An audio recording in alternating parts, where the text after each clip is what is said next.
জগন্নাথের রথযাত্রার পরের মঙ্গল এবং শনিবার হয়ে থাকে বিপত্তারিণী চণ্ডীর পূজা। ঘরে ঘরে এও স্ত্রী মহিলারা সংসারের মঙ্গল কামনা এবং বিঘ্ননাশের উদ্দেশ্যে করেন এই পূজা। সব কিছু 13 সংখ্যায় নিবেদন করতে হয় দেবীকে। এই পূজার মতো প্রায় একই পূজার উল্লেখ রয়েছে মহাভারতে।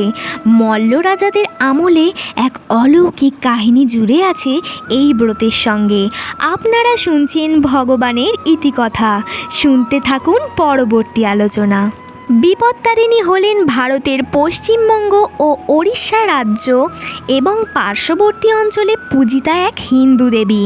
তিনি দেবী সংকটনাশিনী এবং দেবী দুর্গা তথা পার্বতীর 108 অবতারের অন্যতম।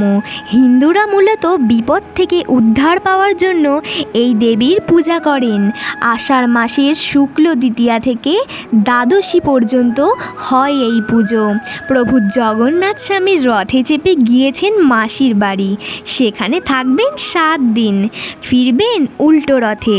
রথযাত্রা থেকে উল্টো রথের মধ্যের মঙ্গল ও শনিবার করে পালিত হয় বিপত্তারিণী চণ্ডীর ব্রত। গৃহস্থ বাড়ির সধবা মহিলারা এই ব্রত করেন। ব্রতর আচার হিসেবে সব কিছু দিতে হয় 13টি করে। তবে এই ব্রত ব্যাপকভাবে প্রচলিত হওয়ার কারণগুলি আমরা এখন জেনে নেব। রথযাত্রার দিন রীতি অনুসারে হয় দেবী দুর্গার কাঠামো পূজা। দেবী বিপত্তারিণী তো দেবী দুর্গারই রূপ, ফলে এই পূজার মাধ্যমে তাকে আহ্বান করা হয়। গায়ের রং লাল, শঙ্খ চক্র শূল ও অসি হাতে তিনি ত্রিনয়না। আবার কোথাও তিনি ঘোর কৃষ্ণবর্ণা লাল জিহ্বারূপে বাঘের ওপর আসীন, হাতে কাতান, ত্রিশূল এবং বরাভয়।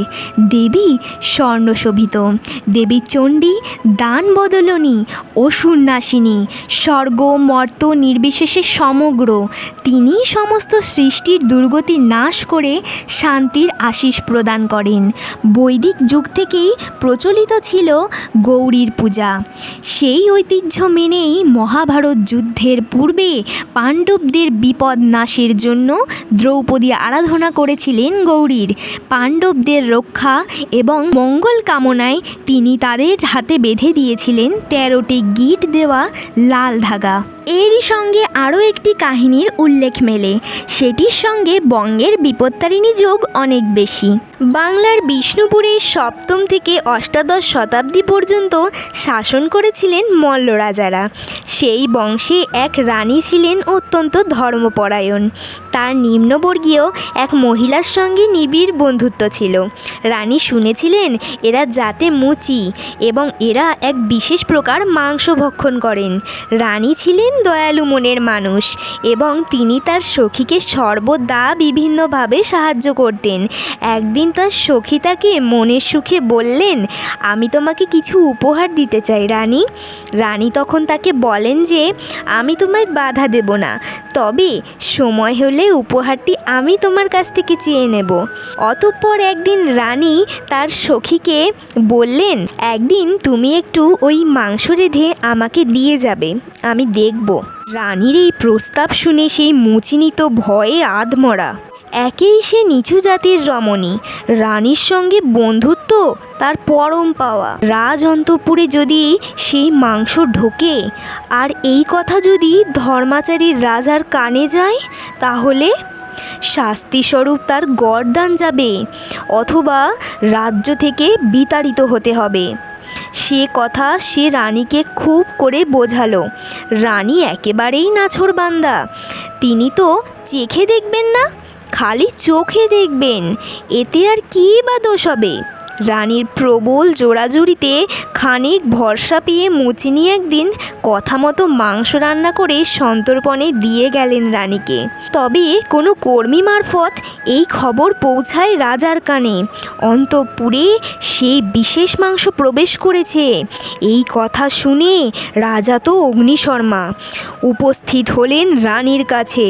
অন্দরমহলে পৌঁছে হুঙ্কার ছাড়লেন, বললেন, কী নিষিদ্ধ বস্তু লুকিয়ে এনেছো, দেখাও আমাকে। রানী বুঝলেন সব হিসেব গোলমাল হয়ে গিয়েছে। তার অতিরিক্ত কৌতূহল কাল হয়েছে। তিনি তাড়াতাড়ি রান্না করা মাংস আঁচলের তলায় লুকিয়ে দেবী দুর্গাকে এই বিপদ থেকে মুক্তি দেওয়ার জন্য আকুল প্রার্থনা করতে লাগলেন। রাজা অনেকক্ষণ খুব জোরাজোরি করলেন, কিন্তু রানী কিছুতেই আঁচলের তলায় কী আছে দেখাবেন না। রাজা ক্রোধে আগুন হয়ে তার আঁচল ধরে দিলেন হ্যাচকা টান। কী আশ্চর্য! সেখান থেকে তখন ঝরে পড়ল রক্ত জবা ফুল। অনুতপ্ত রাজা রানীর কাছে ক্ষমা চাইলেন এবং রানীর প্রতি তার সম্মান আরও বেড়ে গেল। ভক্তপ্রাণা দেবী তখন আবির্ভূতা হয়ে রানীকে জানালেন, আমি তোমাকে বিপদের হাত থেকে রক্ষা করেছি। এখন থেকে বিপদের রক্ষা পাওয়ার জন্য ভক্তি ভরে আমার পুজো অর্চনা করো। আমি তোমাদের সংসারের যাবতীয় বিপদ বাধা থেকে রক্ষা করব।